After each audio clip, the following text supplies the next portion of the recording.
How to use contiguous checkbox in the magic wand tool in photopia.com.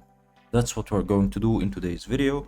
But first, make sure to like the video, subscribe to the channel, write down below in the comment section any suggestion or question that you have, and also make sure to watch our previous tutorials and videos. And let's get started.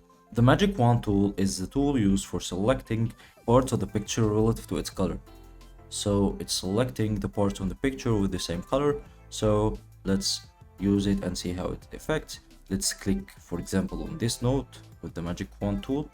As you can see, it selected every white part of the note and it deselected the black parts.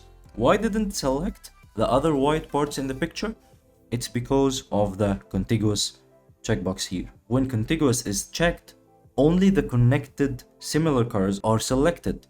If we undo the selection and unchecked the contiguous checkbox and then click here on select, as you can see, all the white parts and the similar parts in color with the note are selected.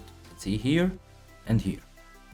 And that's it. Hope you guys enjoyed the video. Don't forget to like the video, subscribe to the channel, and write down below in the comment section any suggestion or question that you have. Have a nice day.